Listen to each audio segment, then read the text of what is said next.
ಗುರುಗಳಾದಂತಹ ಶ್ರೀಪಾದಂಗಳವರ ಚರಣಕಮಲಗಳಲ್ಲಿ ನನ್ನ ಅನಂತ ಭಕ್ತಿಪೂರ್ವಕ ನಮಸ್ಕಾರಗಳನ್ನು ಸಲ್ಲಿಸಿ, ಅದೇ ರೀತಿ ಇನ್ನೋರ್ವ ಗುರುಗಳಾದಂತಹ ಪೂಜ್ಯ ಪಂಡಿತ ಕೇಸರಿ ರಾಜಾ ಗಿರಿಯಾಚಾರ್ಯರ ಚರಣಾರವಿಂದಗಳಲ್ಲಿ ನನ್ನ ಅನಂತ ಭಕ್ತಿಪೂರ್ವಕ ನಮಸ್ಕಾರಗಳನ್ನು ಸಲ್ಲಿಸಿ, ಪರಮ ಪವಿತ್ರವಾದಂತಹ ಈ ಆಷಾಢ ಶುಕ್ಲ ಪಕ್ಷದ ಕೃಷ್ಣ ಪಕ್ಷದ ಏಕಾದಶಿ ದಿನದಂದು ಸ್ವಾಮಿಗಳು ಇಲ್ಲಿಗೆ ತಪ್ತ ಮುದ್ರಾ ಧಾರಣೆಯನ್ನ ಮಾಡುವುದಕ್ಕೆ ಆಗಮಿಸ್ತಾ ಇದ್ದಾರೆ. ನಾವೆಲ್ಲರೂ ಕೂಡ ತಪ್ತ ಮುದ್ರಾ ಧಾರಣೆಯನ್ನ ಯಾಕೆ ಮಾಡ್ಕೋಬೇಕು ಅನ್ನೋ ವಿಷಯದಲ್ಲಿ ಒಂದೆರಡು ಮಾತನ್ನ ನಾನು ತಿಳಿಸೋದಕ್ಕೆ ಇಚ್ಛೆ ಪಡ್ತಾ ಇದ್ದೇನೆ. ನಾವೆಲ್ಲರೂ ಕೂಡ ವೈಷ್ಣವರು ಅನ್ನೋದು ಹೇಗೆ ತಿಳಿತದೆ, ವೈಷ್ಣವ ದೀಕ್ಷೆಯನ್ನು ತಗೊಂಡಿದ್ದೇವೆ ಅನ್ನೋದು ಹೇಗೆ ತಿಳಿತದೆ ಅಂತಂದ್ರೆ, ದೀಕ್ಷೆ ಎರಡು ವಿಧ. ಒಂದು ಅಂತರಂಗ, ಇನ್ನೊಂದು ಬಾಹ್ಯ. ಅಂತರಂಗ ದೀಕ್ಷೆ ಹೇಗೆ ತಿಳಿತದೆ ನಮಗೆ ಅಂತಂದ್ರೆ, ದಾಸೋಹಂ ತವ ಎನ್ನುವಂತಹ ಭಾವನೆಯಿಂದ ಭಗವಂತನಿಗೆ ಆತ್ಮ ನಿವೇದನೆಯನ್ನ ಮಾಡಿದಾಗ ನಮ್ಮ ಅಂತರಂಗ ದೀಕ್ಷೆ ಅನ್ನೋದು ತಿಳಿತದೆ. ಈ ಅಂತರಂಗ ದೀಕ್ಷೆ ಕಣ್ಣಿಗೆ ಕಾಣೋದಲ್ಲ, ಇದು ನಮ್ಮ ಆತ್ಮ ತೃಪ್ತಿಗೆ ತಿಳಿಯುವಂತಹದ್ದು, ಮತ್ತೆ ಅದನ್ನ ಬಿಟ್ರೆ ನಮ್ಮ ಗುರುಗಳಿಗೆ ಭಗವಂತನಿಗೆ ತಿಳಿಯುವಂತಹದ್ದು. ಆದ್ರೆ ಸಾಮಾನ್ಯ ಜನರಿಗೆ ಗೊತ್ತಾಗಬೇಕಲ್ಲ, ನಾವು ವೈಷ್ಣವ ದೀಕ್ಷೆಯನ್ನ ಪಡೆದಿದ್ದೇವೆ ಅನ್ನೋದು. ಅದು ಹೇಗೆ ಗೊತ್ತಾಗ್ತದೆ ಅಂತಂದ್ರೆ, ಬಾಹ್ಯ ದೀಕ್ಷೆಯಿಂದ. ಬಾಹ್ಯ ದೀಕ್ಷೆಯಲ್ಲಿ ಎರಡು ವಿಧ ಇದೆ. ಬಾಹ್ಯ ದೀಕ್ಷೆ ಅನ್ನೋದು ಹೇಗೆ ಅಂತಂದ್ರೆ, ಒಂದು ಊರ್ಧ್ವಪುಂಡರ ಧಾರಣೆಯನ್ನ ಮಾಡುವ ಮೂಲಕವಾಗಿ ವೈಷ್ಣವ ದೀಕ್ಷೆಯನ್ನ ಪಡೆದಿದ್ದೇವೆ ಅನ್ನೋದು ಒಂದು. ಇನ್ನೊಂದು ತಪ್ತ ಮುದ್ರಾ ಧಾರಣೆಯನ್ನ ಮಾಡುವ ಮೂಲಕವಾಗಿ ವೈಷ್ಣವ ದೀಕ್ಷೆಯನ್ನ ಪಡೆದಿದ್ದೇವೆ ಅನ್ನೋದು ಮತ್ತೊಂದು. ಇದರಲ್ಲಿ ಊರ್ಧ್ವಪುಂಡ್ರವನ್ನ ಧಾರಣೆ ಮಾಡೋದು ಯಾಕೆ ಅಂತಂದ್ರೆ, ಎಲ್ಲರಿಗೂ ತಿಳಿದಂತಹ ವಿಚಾರ. ಆ ಭಗವಂತನ ಮೈಯ ಒಂದು ಧೂಳಿಯನ್ನ ಪ್ರತಿನಿತ್ಯದಲ್ಲಿ ನಾವು ನಮ್ಮ ಒಂದು ಮೈ ಮೇಲೆ ಧಾರಣೆಯನ್ನ ಮಾಡಿದಾಗ ನಮಗಾಗ್ತಕ್ಕಂತಹ ಏನು ಆಪತ್ತುಗಳಿವೆಯೋ ಅವೆಲ್ಲವೂ ಕೂಡ ನಿವಾರಣೆಯಾಗಿ, ಈ ಒಂದು ಊರ್ಧ್ವಪುಂಡ್ರವನ್ನ ನೋಡಿದ್ರೆ ಸ್ವತಃ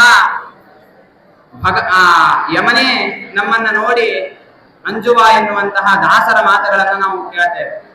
ಹಾಗಾಗಿ ಅಷ್ಟು ಪವಿತ್ರವಾದದ್ದು ಈ ಊರ್ಧ್ವಪುಂಡ್ರ ಧಾರಣೆ. ಅದಕ್ಕಿಂತಲೂ ಕೂಡ ಒಂದು ಪಟ್ಟು ಹೆಚ್ಚಾಗಿ ಪವಿತ್ರವಾದದ್ದು ಈ ತಪ್ತ ಮುದ್ರಾ ಧಾರಣೆ. ಮೊದಲಿಗೆ ತಪ್ತ ಮುದ್ರಾ ಎನ್ನುವಂತಹ ಪದಕ್ಕೆ ನಾವು ಅರ್ಥವನ್ನು ತಿಳ್ಕೊಳ್ಳೋಣ. ಯಾಕೆ ಅಂದ್ರೆ ಆ ಪದದ ಅರ್ಥವೇನೆ ಸುಮಾರು ಇದೆ. ಮೊದಲಿಗೆ ತಪ್ತ ಅನ್ನುವಂತಹ ಪದಕ್ಕೆ ಅರ್ಥವನ್ನು ತಿಳ್ಕೊಳ್ಳೋಣ. ತಪ್ತ ಅನ್ನುವಂತಹ ಪದ ಹೇಗೆ ಬಂತು ಅಂದ್ರೆ, ತಪ ಧಾತು ಇದೆ. ತಪ ಐಶ್ವರ್ಯ ಅಂತ ಐಶ್ವರ್ಯವನ್ನ ಹೇಳುವಂತಹ ಧಾತು. ಆ ಧಾತುವಿಗೆ ತಪ್ರತ್ಯಯವನ್ನ ಮಾಡಿದಾಗ ತಪ್ತ ಅಂತ ಆಗ್ತದೆ. ಅಂದ್ರೆ ಐಶ್ವರ್ಯವಂತನಾಗುವನು. ಯಾವುದರಿಂದ ಅವನು ಐಶ್ವರ್ಯವಂತನಾಗ್ತಾನೆ ಅಂದ್ರೆ, ಭಗವಂತನ ಮುದ್ರೆಯ ಧಾರಣೆಯಿಂದ ಅವನು ಐಶ್ವರ್ಯವಂತನಾಗ್ತಾನೆ. ಅಂದ್ರೆ ಸಾಮಾನ್ಯ ನಾವು ತಪ್ತ ಮುದ್ರೆ ಅಂದ್ರೆ ಹೋಮದ ಒಂದು ಬೆಂಕಿಯಲ್ಲಿ ಸುಟ್ಟು ಬಿಟ್ಟು ಅದನ್ನ ಹಾಕೊಂಡು ನಮ್ಮ ಮೈ ಸುಟ್ಟುಕೊಳ್ತೇವೆ, ಅದು ತಪ್ತ ಮುದ್ರೆ ಅಂತ ಎಲ್ಲರಿಗೂ ಒಂದು ಆಲೋಚನೆ ಇರ್ತದೆ. ಇದು ಕೊನೆಯ ಪಕ್ಷ ಅಂತ ಹೇಳ್ತಾರೆ. ನಮ್ಮ ಅನುಸಂಧಾನ ಹೇಗಿರಬೇಕು ಅಂದ್ರೆ, ತಪ್ತ ಅಂತಂದ್ರೆ ಐಶ್ವರ್ಯವಂತನಾಗ್ತಾನೆ. ಯಾವುದರಿಂದ ಐಶ್ವರ್ಯವಂತನಾಗ್ತಾನೆ ಅಂದ್ರೆ, ಭಗವಂತನ ಮುದ್ರೆಯನ್ನು ಧಾರಣೆ ಮಾಡೋದ್ರಿಂದ ಐಶ್ವರ್ಯವಂತನಾಗ್ತಾನೆ ಅನ್ನೋದು ಒಂದು ಅರ್ಥ. ಮತ್ತೊಂದು, ತಪಧಾತುವಿಗೆ ದೇಹ ಎಂಬುದಾಗಿ ಅರ್ಥ ಇದೆ. ಯಾರ ದೇಹವು ಐಶ್ವರ್ಯವಂತವಾಗಿದೆಯೋ ಅವನು ತಪ್ತ. ಅರ್ಥಾತ್ ಸುಧಾದಲ್ಲಿ ಒಂದು ಮಾತು ಬರ್ತದೆ, ಏನು ಅಂತಂದ್ರೆ, ಸಕಲ ಶಬ್ದವಾಚ್ಯನಾದವನು ಭಗವಂತ. ಹಾಗಾಗಿ ತಪ್ತ ಎನ್ನುವಂತಹ ಶಬ್ದವಾಚ್ಯನಾದವನು ಭಗವಂತನೇ ಆಗ್ತಾನೆ. ಯಾಕೆ? ಪರಮೈಶ್ವರ್ಯವಂತನಾದವನು ಭಗವಂತ ಮಾತ್ರ. ಅವನನ್ನ ಬಿಟ್ಟು ಯಾರೂ ಕೂಡ ಐಶ್ವರ್ಯವಂತರಲ್ಲೇ ಅಲ್ಲ. ಹಾಗಾಗಿ ಅಂತಹ ತಪ್ತ ಅಂತಂದ್ರೆ ಭಗವಂತ. ಆ ಭಗವಂತನ ಕೈಯಲ್ಲಿರುವಂತಹದ್ದೇನು? ಶಂಖಚಕ್ರಗಳು. ಆ ಶಂಖಚಕ್ರಗಳನ್ನ ಯಾರು ತನ್ನ ದೇಹದ ಮೇಲೆ ತಪ್ತವಾದದ್ದನ್ನ ಧಾರಣೆ ಮಾಡ್ತಾರೋ, ಅಂದ್ರೆ ಅವುಗಳನ್ನ ಹೋಮದ ಒಂದು ಬೆಂಕಿಯಲ್ಲಿ ಸುಟ್ಟು ತಮ್ಮ ದೇಹಕ್ಕೆ ಧಾರಣೆ ಮಾಡುವ ಮೂಲಕವಾಗಿ ದೇಹಕ್ಕೆ ಯಾರು ತಾಪವನ್ನು ಉಂಟು ಮಾಡ್ಕೊಳ್ತಾರೋ ಅವರು ಪರಮ ಪವಿತ್ರರಾಗ್ತಾರೆ ಎನ್ನುವಂತಹ ಮಾತನ್ನು ತಿಳಿಸ್ತಾ ಇದ್ದಾರೆ. ಹಾಗಾಗಿ ತಪ್ತ ಮುದ್ರೆ ಅಂದ್ರೆ ಭಗವಂತನ ಲಾಂಛನ ಎಂಬುದಾಗಿ ಒಂದು ಅರ್ಥ ಇದೆ. ಇನ್ನೂ ಒಂದು ಅರ್ಥ ಇದೆ, ಇದು ಎಲ್ಲರಿಗೂ ತಿಳಿದಂತಹ ಸಾಮಾನ್ಯವಾದ ಅರ್ಥ. ಯಾಕೆ ಅಂದ್ರೆ, ತಪಧಾತುವಿಗೆ ಸಂತಾಪ ಅಂತ ಅರ್ಥ ಇದೆ. ಉಪಸರ್ಗ ಪೂರ್ವಕವಾಗಿ ತಪಧಾತುವಿಗೆ ತಪ್ರತ್ಯಯವನ್ನ ಮಾಡಿದಾಗ ಸಂತಪ್ತ ಅಂತ ಆಗ್ತದೆ. ಸಂತಪ್ತ ಅಂತಂದ್ರೆ ಸಮ್ ಅನ್ನೋದಕ್ಕೆ ಚೆನ್ನಾಗಿ ಅನ್ನುವಂತಹ ಒಂದು ಅರ್ಥ ಇದೆ, ಚೆನ್ನಾಗಿ ಕಾಯಿಸಲ್ಪಟ್ಟದ್ದು ಅಂತ. ಇನ್ನೊಂದು ಸಂತಪ್ತ ಅಂತಂದ್ರೆ ನಾವು ಪ್ರತಿನಿತ್ಯದಲ್ಲೂ ವಿಜಯೇಂದ್ರ ಸ್ವಾಮಿಗಳು ಹೇಳೋ ರೀತಿಯಲ್ಲಿ ಸುಕೃತಂ ತಿಲ ಮಾತ್ರ ತುಲ್ಯ ಮೀಶ ಕ್ರಿಯತೇನೈವ ಸದಾಹ ವತ್ಸರೇಪಿ. ನಾವು ವರ್ಷ ಪೂರ್ತಿ ಸಾಧನೆಯನ್ನ ಮಾಡಿದ್ರೂ ಕೂಡ ಎಳ್ಳು ಕಾಳಷ್ಟು ಕೂಡ ಪುಣ್ಯದ ಸಂಪಾದನೆ ಮಾಡೋದಿಲ್ಲ. ಆದ್ರೆ ಪ್ರತಿ ಕ್ಷಣದಲ್ಲಿಯೂ ಕೂಡ ಪೂಗಫಲ ಅಂದ್ರೆ ಅಡಿಕೆಯಷ್ಟು, ಕಾಡಡಿಕೆ, ನಮ್ಮ ಸಣ್ಣ ಅಡಿಕೆ ಅಲ್ಲ, ಕಾಡಡಿಕೆಯಷ್ಟು ದೊಡ್ಡದಾದಂತಹ ಪಾಪದ ಗಂಟುಗಳನ್ನ ಕ್ಷಣದಲ್ಲಿ ನಾವು ಸಾಧನೆ ಮಾಡ್ತಾ ಇರ್ತೇವೆ. ಇಂತಹ ಪಾಪವನ್ನ ಮಾಡೋದರ ಮೂಲಕವಾಗಿ ಸಂತಪ್ತನಾದಂತವನು ಯಾವನಿದ್ದಾನೋ ಅವನು ಸಂತಪ್ತವಾದಂತಹ ಭಗವಂತನ ಲಾಂಛನವನ್ನು ಧಾರಣೆ ಮಾಡೋದ್ರಿಂದ ತನ್ನ ಎಲ್ಲ ಪಾಪಗಳನ್ನು ಕಳ್ಕೊಳ್ಳುತ್ತಾನೆ ಎನ್ನುವಂತಹ ಮಾತನ್ನು ತಿಳಿಸ್ತಾ ಇದ್ದಾರೆ. ಹಾಗಾಗಿ ತಪ್ತ ಮುದ್ರಾ ಧಾರಣೆ ಅಂತಂದ್ರೆ ಎಲ್ಲರಿಗೂ ತಿಳಿದ ಅರ್ಥ ಏನು? ಬೆಂಕಿಯಲ್ಲಿ ಸುಟ್ಟು ಧಾರಣೆ ಮಾಡೋದು. ಈ ಅರ್ಥವನ್ನ ಕೊನೆಗೆ ಹೇಳಿದ್ ಯಾಕೆ ಅಂತಂದ್ರೆ ಎಲ್ಲದಕ್ಕಿಂತಲೂ ಕೂಡ ಅಧಮವಾದಂತಹ ಅರ್ಥ ಇದು. ಯಾವುದು ಉತ್ತಮವಾದಂತಹ ಅರ್ಥ ಅಂತಂದ್ರೆ ಮೊದಲಿಗೆ ಎರಡು ಅರ್ಥಗಳನ್ನ ನಾವು ಹೇಳಿದ್ವಿ. ತಪ್ತ ಅನ್ನೋ ಶಬ್ದಕ್ಕೆ ಭಗವಂತ ಅಂತ ಅರ್ಥ, ಅವನ ಮುದ್ರೆಯನ್ನು ಧಾರಣೆ ಮಾಡೋದು ಅನ್ನೋದು ಮೊದಲನೇದು. ಇನ್ನು ತಪ್ತ ಅನ್ನೋದಕ್ಕೆ ಐಶ್ವರ್ಯ ಅನ್ನುವುದಾಗಿ ಅರ್ಥ. ಐಶ್ವರ್ಯವಂತನ ಯಾವುದರಿಂದ ಆಗ್ತಾನೋ ಅಂತಹ ಮುದ್ರೆಯನ್ನು ಧಾರಣೆ ಮಾಡೋದು ಅದು ತಪ್ತ ಮುದ್ರಾ ಧಾರಣೆ ಎಂಬುದಾಗಿ ಕರೆಸಿಕೊಳ್ತದೆ ಅಂತ ತಿಳಿಸಿ ಇಲ್ಲಿ ಕೆಲವು ನಿಯಮಗಳನ್ನು ತಿಳಿಸ್ತಾ ಇದ್ದಾರೆ. ಏನು? ಕೆಲವರಿಗೆ ಸಂದೇಹ ಇರ್ತವೆ, ಯಾರು ಈ ಮುದ್ರೆಗಳನ್ನ ಧಾರಣೆ ಮಾಡಬೇಕು, ಈ ಮುದ್ರೆ ಧಾರಣೆ ಮಾಡಬೇಕಾದ್ರೆ ನಾವು ಹೇಗ್ ಮಾಡಬೇಕು, ಏಕಾದಶಿ ದಿನದಂದೇನೆ ಈ ಮುದ್ರೆಗಳನ್ನ ಯಾಕೆ ನಾವು ಧಾರಣೆ ಮಾಡಬೇಕು ಅಂತಂದ್ರೆ ಅದಕ್ಕೆ ಕೆಲವು ವಿಧಿಯನ್ನ ತಿಳಿಸ್ತಾರೆ. ಮುದ್ರೆ ಧಾರಣೆ ಮಾಡೋದು, ನಾವು ವರ್ಷ ಪೂರ್ತಿ ಪಾಪ ಮಾಡ್ತೇವೆ, ಮಾಡಬಾರ್ದಂತಹ ಎಲ್ಲ ಕೆಲಸಗಳನ್ನ ಮಾಡ್ತೇವೆ, ಆಡಬಾರ್ದು ಎಲ್ಲ ಮಾತುಗಳನ್ನ ಆಡ್ತೇವೆ, ಆಗ ಆಷಾಢ ಏಕಾದಶಿ ಬಂದ್ಬಿಟ್ಟು ಮುದ್ರೆ ಧಾರಣೆ ಮಾಡ್ಕೊಂಡ್ಬಿಟ್ರೆ ನಮ್ಮ ಪಾಪಗಳೆಲ್ಲ ನಾಶ ಆಗ್ತದೆ ಅಂತ ಸುಮಾರು ಜನರ ಮನಸ್ಸಿನಲ್ಲಿ ಇದಿರ್ತದೆ. ಆದ್ರೆ ಹೇಳ್ತಾರೆ ಒಂದು ಮಾತನ್ನ, ಏನು ಅಂದ್ರೆ ಯಾರು ಸ್ವವರ್ಣಾಶ್ರಮದಲ್ಲಿ ನಿರತರಾಗಿರ್ತಾರೋ ಅಂದ್ರೆ ತಮ್ಮ ವರ್ಣಾಶ್ರಮ ಧರ್ಮಕ್ಕೆ ಯೋಗ್ಯವಾದ ಕೆಲಸವನ್ನ ಪ್ರತಿನಿತ್ಯದಲ್ಲಿಯೂ ಮಾಡ್ತಾ ಇರಬೇಕು. ಇನ್ನು ಅಷ್ಟೇ ಅಲ್ಲದಲ್ಲೇನೆ ವಿಶೇಷವಾಗಿ ಹೇಳೋದು, ಸಂಸಾರದಲ್ಲಿ ವಿರಕ್ತಿಯನ್ನ ಬಯಸುವವರಾಗಿರಬೇಕು. ಇನ್ನು ವಿಷಯ ಪದಾರ್ಥಗಳ ಮೇಲೆ ಆಸೆ ಇರಬಾರದು. ಇನ್ನು ಅಷ್ಟೇ ಅಲ್ಲದೇನೆ ಸತ್ಯವನ್ನ ನುಡಿಯುವವರಾಗಿರಬೇಕು. ಅವರಿಗೆ ಕ್ರೋಧ ಇರಬಾರದು, ಸಿಟ್ಟಿರಬಾರದು. ಇನ್ನು ಪ್ರಾಣಿಗಳ ಮೇಲೆ ದಯೆ ಅನ್ನೋದು ಇರಬೇಕು. ಸುಮ್ಮನೆ ಪ್ರಾಣಿಗಳನ್ನ ಹೊಡೆಯೋದು, ಹಿಂಸೆ ಮಾಡೋದು ಮಾಡಬಾರದು. ಎಲ್ಲದಕ್ಕಿಂತಲೂ ವಿಶೇಷವಾಗಿ ಇಂದ್ರಿಯಗಳ ನಿಗ್ರಹ ಅನ್ನೋದು ಅವರಿಗೆ ತುಂಬಾ ಇರಬೇಕು. ಕೆಲವರು ಇರ್ತಾರೆ, ಮುದ್ರೆಯನ್ನು ಹಾಕ್ಸ್ಕೊಳ್ತಾರೆ, ಹಾಕ್ಸ್ಕೊಳ್ಳೋವರೆಗೂ ಮುದ್ರೆಯನ್ನು ಹಾಕ್ಸ್ಕೊಂಡ್ ಬಿಟ್ಟು ಆ ಬಿಸಿ ತಾಕಿದ ತಕ್ಷಣ ಒದರೋದಕ್ಕೆ ಶುರು ಮಾಡ್ತಾರೆ. ಇದೆಲ್ಲವನ್ನ ಮಾಡಬಾರದು. ಇಂದ್ರಿಯ ಮೇಲೆ ನಿಗ್ರಹವನ್ನ ಇಟ್ಟುಕೊಂಡು ಯಾರು ಈ ಮುದ್ರೆ ಧಾರಣೆಯನ್ನ ಮಾಡ್ತಾರೋ ಅವರಿಗೆ ಉತ್ತಮವಾದ ಲೋಕವನ್ನ ಭಗವಂತ ಕೊಡ್ತಾನೆ. ಇನ್ನು ಅಷ್ಟೇ ಅಲ್ಲ, ಇನ್ನೂ ಕೆಲವು ವಿಚಾರಗಳನ್ನು ಹೇಳ್ತಾ ಇದ್ದಾರೆ. ಎಂತವರಾಗಿರ್ಬೇಕು ಅಂದ್ರೆ ಮನಸ್ಸಿನಲ್ಲಿಯೂ ಕೂಡ ಪರದ್ರವ್ಯ, ಪರದಾರ, ಪರದ್ರೋಹಗಳನ್ನ ಬಯಸಬಾರದು, ಅದರಿಂದ ದೂರ ಇರಬೇಕು. ಇನ್ನು ಅದೇ ರೀತಿಯಾಗಿ ಪ್ರತಿನಿತ್ಯದಲ್ಲಿ ಭಗವಂತನ ಪೂಜೆ, ನಿರ್ಮಾಲ್ಯ ಸೇವನೆ, ತೀರ್ಥ ಸೇವನೆ, ಭಗವಂತನಿಗೆ ನಿವೇದಿತವಾದ ಅನ್ನಗಳನ್ನ ಭೋಜನ ಮಾಡಬೇಕು, ಅಂತಹವರಾಗಿರ್ಬೇಕು. ಇನ್ನು ಅದೇ ರೀತಿಯಾಗಿ ಧರ್ಮದಲ್ಲಿ ಎಷ್ಟು ನಿರತರಾಗಿರಬೇಕು ಅಂದ್ರೆ ಸುಭಾಷಿತಕಾರ ಒಂದು ಮಾತನ್ನು ಹೇಳ್ತಾನೆ. ಏನು ಅಂದ್ರೆ ಗೃಹೀತ ಇವ ಕೇಶೇಶು ವೃತ್ತಿನ ಧರ್ಮಮಾಚರೆ. ಯಮ ಬಂದು ನಮ್ಮ ಜುಟ್ಟನ್ನು ಹಿಡಿದು ಎಳಿತಾ ಇದ್ದಾನೆ, ನಡಿ ನಿನ್ನ ಕಾಲ ಮುಗಿತಿಲ್ಲಿಗೆ ಅಂತಂದ್ರೆ ಇಲ್ಲ, ಸಾಯಂ ಸಂಧ್ಯಾ ವೇಳೆ ಆಗಿದೆ, ನಾನು ಸಂಧ್ಯಾ ವಂದನೆ ಮಾಡೇ ಬರ್ತೇನೆ, ಅಷ್ಟು ಧರ್ಮದಲ್ಲಿ ನಿರತನಾಗಿರ್ಬೇಕು ಅಂತವನಾಗಿದ್ರೆ ಅವನು ಮುದ್ರೆಯನ್ನು ಧಾರಣೆ ಮಾಡಿಸ್ಕೊಳ್ಳೋದಕ್ಕೆ ಯೋಗ್ಯನಾಗ್ತಾನೆ. ಇನ್ನು ಅಷ್ಟೇ ಅಲ್ಲದೇನೆ ಅತಿಥಿ ಸೇವಾ ನಿರತನಾಗಿರಬೇಕು, ವರ್ಣಾಶ್ರಮವನ್ನ ಸರಿಯಾಗಿ ಪರಿಪಾಲನೆ ಮಾಡ್ತಾ ಇರಬೇಕು. ಇನ್ನು ಸತ್ಕಥಾ ಶ್ರವಣ ಪರನಾಗಿರಬೇಕು, ಅಂದ್ರೆ ಸದಾಕಾಲ ಭಗವಂತನ ಕಥೆಯನ್ನ ಕೇಳ್ತಾ ಇರಬೇಕು. ಇಷ್ಟೆಲ್ಲವನ್ನ ಯಾರು ಮಾಡ್ತಾ ಇರ್ತಾರೋ ಅವರು ಈ ಮುದ್ರೆ ಧಾರಣೆಗೆ ಯೋಗ್ಯರಾಗ್ತಾರೆ. ಕೆಲವರಿಗೆ ಅನಿಸ್ತದೆ, ಸ್ವಾಮಿ ನಾವಿದೆಲ್ಲ ಮಾಡೋದಿಲ್ಲ, ಹಂಗಂದ್ರೆ ನಾವು ಮುದ್ರೆ ಧಾರಣೆ ಮಾಡಿಸ್ಕೊಳ್ಬಾರ್ದಾ ಅಂತಂದ್ರೆ ಇಲ್ಲಿ ವಿಧಿಯನ್ನ ಹೇಳ್ತಾ ಇದ್ದಾರೆ. ನೀವು ಮುದ್ರೆ ಧಾರಣೆ ಮಾಡಿಸ್ಕೊಳ್ಬೇಕು ಅಂದ್ರೆ ಇದೆಲ್ಲ ಮಾಡ್ಲೇಬೇಕು, ನಾವಿದನ್ನ ಮಾಡೋದಿಲ್ಲ ಹಾಗಾಗಿ ಮುದ್ರೆನೂ ಹಾಕ್ಸ್ಕೊಳ್ಳೋದಿಲ್ಲ ಎಂಬುದಾಗಿ ಇದಕ್ಕೆ ತಾತ್ಪರ್ಯ ಅಲ್ಲ.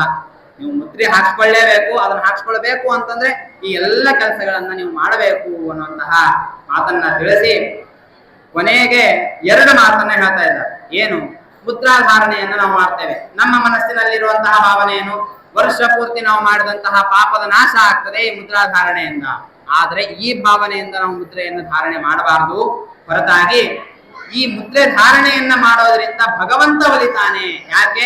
ಭಗವಂತನ ಲಾಂಛನವನ್ನ ನಾವು ಧಾರಣೆ ಮಾಡ್ತಾ ಇದ್ದೇವೆ, ಭಗವಂತನ ಪ್ರೀತಿಗಾಗಿ ನಾವು ಮಾಡ್ತಾ ಇದ್ದೇವೆ ಅನ್ನುವಂತಹ ಒಂದು ಭಾವನೆಯಿಂದ ಯಾರು ಈ ಕರ್ಮವನ್ನ ಮಾಡ್ತಾರೋ ಅವರಿಗೆ ಭಗವಂತ ವಿಶೇಷವಾಗಿ ಅನುಗ್ರಹವನ್ನ ಮಾಡ್ತಾನೆ ಅಂತ ತಿಳಿಸಿ, ಇನ್ನು ಕೆಲವರಿಗೆ ಸಂದೇಹ ಇರ್ತದೆ, ಅಲ್ಲ ಸ್ವಾಮಿ, ಸ್ವಾಮಿಗಳ ಕೈಲೇನೆ ಯಾಕೆ ಮಾಡಿಸ್ಕೊಳ್ಬೇಕು, ನಾವೇ ಮನೆಯಲ್ಲಿ ತಪ್ತ ಮುದ್ರಾಧಾರಣೆ ಮಾಡ್ಕೊಳ್ತೇವೆ, ನಾವೇ ಹೋಮ ಮಾಡ್ತೇವೆ ಅಂತಂದ್ರೆ ಅದಕ್ಕೂ ಕೂಡ ಒಂದು ಮಾತನ್ನು ತಿಳಿಸ್ತಾ ಇದ್ದಾರೆ.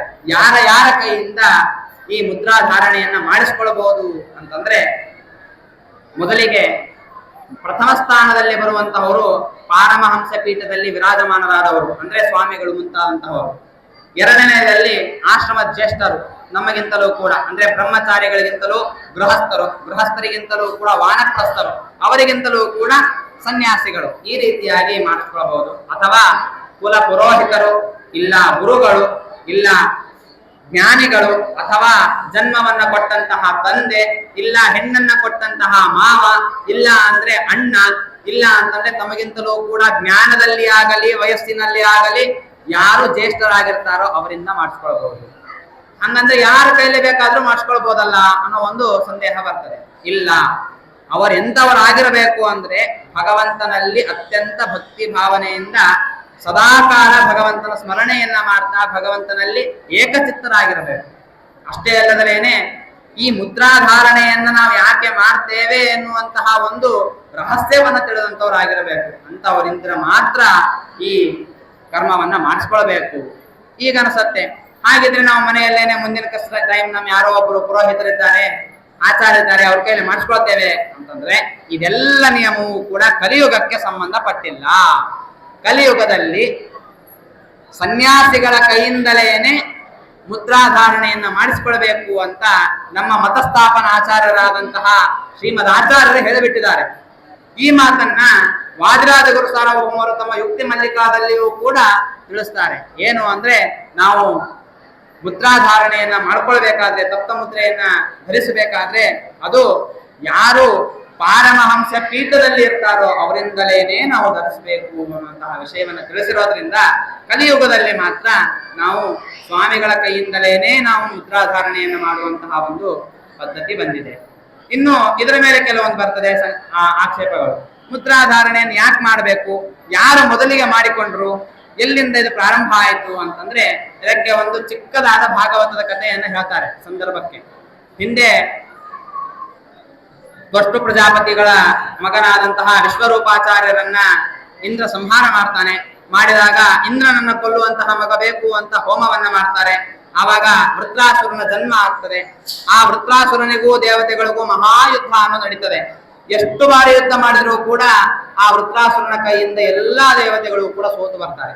ಆಗ ಬ್ರಹ್ಮದೇವರು ಹೋಗಿ ಕೇಳ್ತಾರೆ, ಸ್ವಾಮಿ ಸೋಲ್ತಾ ಇದ್ದೇವೆ, ಏನ್ ಮಾಡಬೇಕು? ಬ್ರಹ್ಮದೇವರಂತಾರೆ, ನಮಗೂ ಗೊತ್ತಿಲ್ಲ, ಭಗವಂತನನ್ನ ಕೇಳೋಣ. ಭಗವಂತನ ಹತ್ರ ಹೋಗಿ ಕೇಳ್ತಾರೆ, ಸ್ವಾಮಿ ಪ್ರತಿ ಬಾರಿ ಯುದ್ಧಕ್ಕೆ ಹೋಗ್ತೇವೆ, ಎಷ್ಟು ಅದ್ಭುತವಾದ ಆಯುಧಗಳನ್ನು ತಗೊಂಡು ಹೋಗ್ತೇವೆ, ಆದ್ರೆ ಏನು ತಗೊಂಡು ಹೋದ್ರೂ ಕೂಡ ನಾವು ಸೋಲ್ತಾ ಇದ್ದೇವೆ, ಅದಕ್ಕೇನ್ ಮಾಡ್ಬೇಕು ಅಂತ ಕೇಳಿದಾಗ, ನೀವು ಏನೇ ಆಯುಧ ತಗೊಂಡು ಹೋದ್ರೂ ಕೂಡ ನನ್ನ ಆಯುಧಗಳನ್ನ ನೀವು ಬಿಟ್ಟು ಹೋಗ್ತಾ ಇದ್ದೀರಾ, ಹಾಗಾಗಿ ನಿಮಗೆ ಸೋಲು ಅಂತ ಹೇಳ್ತಾನೆ ಭಗವಂತ. ಅಂದ್ರೆ ಏನ್ ಮಾಡ್ಬೇಕು ನಾವು ಅಂದ್ರೆ, ನೀವು ಯುದ್ಧಕ್ಕೆ ಹೋಗುವ ಮುಂಚೆ, ನಿಮಗೆ ಯಾವುದೇ ಕಾರ್ಯಕ್ಕೆ ಹೋಗುವ ಮುಂಚೆ ಜಯ ಆಗಬೇಕು ಅಂತಂದ್ರೆ ನನ್ನ ಮುದ್ರೆಗಳನ್ನ ನೀವು ಧಾರಣೆ ಮಾಡಿ ಹೋಗ್ರಿ, ಅದರಿಂದ ನಿಮಗೆ ಜಯ ಅನ್ನೋದು ಖಚಿತವಾಗಿ ಆಗ್ತದೆ ಅಂತ ಹೇಳ್ತಾನೆ.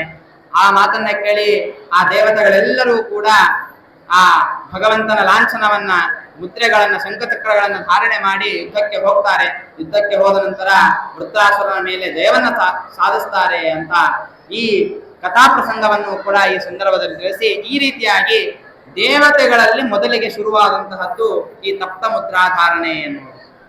ಮುಂದೆ ಈ ದೇವತೆಗಳಿಂದ ಭೂಲೋಕದವರೆಗೂ ಕೂಡ ಈ ಒಂದು ವಿಚಾರ ಅನ್ನೋದು ಹಬ್ಬುತ್ತದೆ. ಅಂದಿನಿಂದ ಆರಂಭಿಸಿ ಎಲ್ಲರೂ ಕೂಡ ತಪ್ತ ಮುದ್ರಾಧಾರಣೆಯನ್ನ ಮಾಡೋದಕ್ಕೆ ಪ್ರಾರಂಭ ಮಾಡ್ತಾರೆ. ತಪ್ತ ಮುದ್ರಾಧಾರಣೆಗೆ ವಿಶೇಷವಾದಂತಹ ದಿನಗಳ್ಯಾವುದು, ಯಾವಾಗ ಈ ತಪ್ತ ಮುದ್ರಾಧಾರಣೆಗಳನ್ನ ಮಾಡಬೇಕು ಅಂತಂದ್ರೆ ಅದಕ್ಕೆ 5 ಮಾಸಗಳನ್ನ ವಿಶೇಷವಾಗಿ ತಿಳಿಸ್ತಾರೆ. ಯಾವ್ದ್ಯಾವುದು ಅಂತಂದ್ರೆ ಆಷಾಢ, ಕಾರ್ತಿಕ, ಮಾಘ, ವೈಶಾಖ, ಮಾರ್ಗಶೀರ್ಷ. ಈ 5 ಮಾಸಗಳಲ್ಲಿ ವಿಶೇಷವಾಗಿ ಧಾರಣೆ ಮಾಡಬೇಕು. ಅದರಲ್ಲಿಯೂ ವಿಶೇಷವಾಗಿ ತಿಥಿಗಳನ್ನ ಹೇಳ್ತಾರೆ. ಆ ತಿಥಿಗಳಲ್ಲೇನೆ ಧಾರಣೆ ಮಾಡಬೇಕು. ಒಂದು ದಶಮಿ, ಏಕಾದಶಿ, ದ್ವಾದಶಿ ದಿನಗಳಲ್ಲಿ.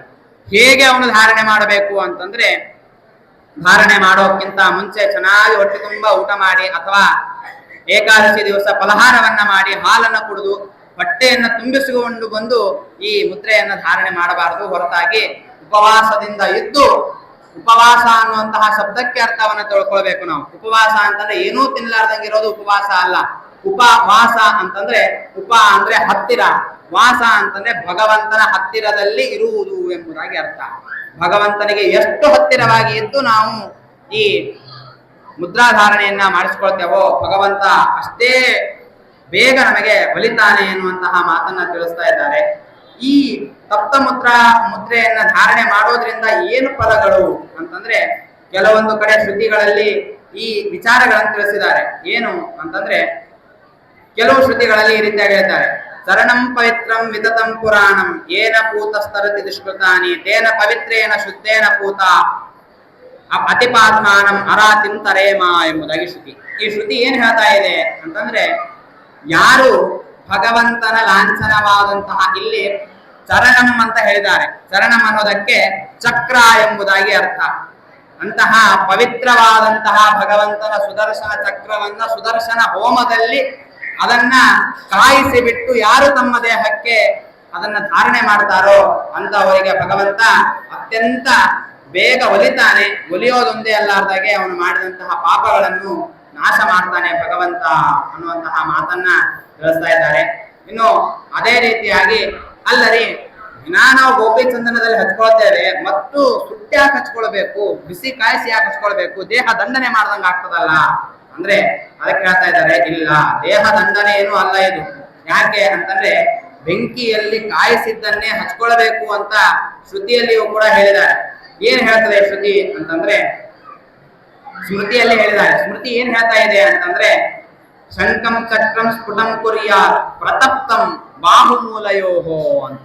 ಪ್ರತಪ್ತಂ ಅಂತಂದ್ರೆ ಚೆನ್ನಾಗಿ ಕಾಯಿಸಲ್ಪಟ್ಟಂತಹ ಶಂಖ ಚಕ್ರಗಳನ್ನ ಬಾಹುಮೂಲಯೋಹೋ ಅಂದ್ರೆ ಭುಜಗಳ ಮೇಲೆ ನಾವು ಧಾರಣೆಯನ್ನ ಮಾಡಬೇಕು ಅನ್ನುವಂತಹ ವಿಚಾರವನ್ನ ಸ್ಮೃತಿಯು ನಮಗೆ ತಿಳಿಸ್ತಾ ಇದೆ.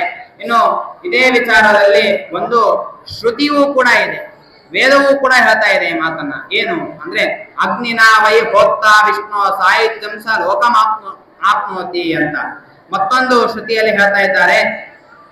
ಯಾಕೆ ಇನ್ನೊಂದು ಶ್ರುತಿಯನ್ನು ಹೇಳಿದ್ದು ಅಂದ್ರೆ, ಹಿಂದಿನ ಶ್ಲೋಕದಲ್ಲಿ ಕೇವಲ ಅಗ್ನಿಯಲ್ಲಿ ತಪ್ತವಾದದ್ದನ್ನ ದೇಹಕ್ಕೆ ಧಾರಣೆ ಮಾಡಬೇಕು ಅಂತ ಹೇಳಿದ್ರು, ಯಾವುದು ಅಂತ ಹೇಳಿಲ್ಲ. ಅದಕ್ಕೆ ಮತ್ತೊಂದು ಶ್ರುತಿಯನ್ನು ಹೇಳ್ತಾ ಇದ್ದಾರೆ. ಅಗ್ನಿರ್ವೈ ಸಹಸ್ರಾರಹ ಸಹಸ್ರಾರೋ ನೇಮಿಹಿ ನೇಮಿನ ತಪ್ತತನು ಸಾಹಿತ್ಯಂ ಪ್ರಾಪ್ನುಯಾತ್ ಅಂತ. ಸಹಸ್ರಾರಹ ಅಂತಂದ್ರೆ ಸಹಸ್ರ ಅರ ಅಂದ್ರೆ 1000 ಕಟ್ಟೆಗಳುಳ್ಳದ್ದು. ಯಾವುದು ಅಂತಂದ್ರೆ ಸುದರ್ಶನ ಚಕ್ರ. ಅಂತಹ ಸುದರ್ಶನ ಚಕ್ರವನ್ನ ಅಗ್ನಿಯಲ್ಲಿ ನಾವು ಕಾಯಿಸಿ ಬಿಟ್ಟು ಅದನ್ನ ದೇಹದಲ್ಲಿ ಧಾರಣೆ ಮಾಡೋದ್ರಿಂದ ಭಗವಂತ ಸಾಯುಜ್ಯ ಮೋಕ್ಷವನ್ನ ಕೊಡ್ತಾನೆ ಎನ್ನುವಂತಹ ಮಾತನ್ನ ಶ್ರುತಿ ತಾನೇ ತಿಳಿಸ್ತಾ ಇದೆ. ಹಾಗಾಗಿ ಇಂತಹ ಪರಮ ಪವಿತ್ರವಾದಂತಹ ಈ ದಿನ ಸ್ವಾಮಿಗಳು ಇಲ್ಲಿಗೆ ಬಂದು ಎಲ್ಲರಿಗೂ ತಪ್ತ ಮುದ್ರೆಯನ್ನ ಧಾರಣೆ ಮಾಡ್ತಾರೆ. ಎಲ್ಲರೂ ಕೂಡ ಈ ಒಂದು ಭಾವನೆಯನ್ನ ಮನಸ್ಸಿನಲ್ಲಿ ಇಟ್ಟುಕೊಂಡು ನಾವು ಆ ತಪ್ತ ಮುದ್ರಾ ಧಾರಣೆಯನ್ನ ಮಾಡಿಕೊಳ್ಳೋಣ ಅಂತ ಹೇಳ್ತಾ ನನ್ನ ಈ 2 ಮಾತುಗಳನ್ನ ಅಸ್ಮತ್ ಗುರುವಂತರ್ಗತ ರಾಘವೇಂದ್ರ ತೀರ್ಥ ಗುರುವಂತರ್ಗತ ಭಾರತೀಯ ರಮಣ ಮುಖ್ಯ ಪ್ರಾಣಾಂತರ್ಗತ ಮೂಲ ರಾಮಚಂದ್ರ ಅಭಿನ್ನ ಕುಲದೇವತಾ ಲಕ್ಷ್ಮೀ ವೆಂಕಟೇಶ್ವರ ದೇವರ ಪಾದಾರವಿಂದಗಳಲ್ಲಿ ಸಮರ್ಪಣೆ ಮಾಡ್ತಾ ಶ್ರೀಕೃಷ್ಣ ಅರ್ಪಣಮಸ್ತು. ಕಾಯೇನ ವಾಚ ಮನಸೇಂದ್ರಿಯರ್ವಾ ಬುದ್ಧಾತ್ಮನಾವ ಸುಕೃಪೇ ಸ್ವಭಾವಾತ್ ಕರೋಮಿ ಯತ್ ಸಕಲಂ ಪರಸ್ಮೈ ನಾರಾಯಣಾಯೇತಿ ಸಮರ್ಪಣೆ.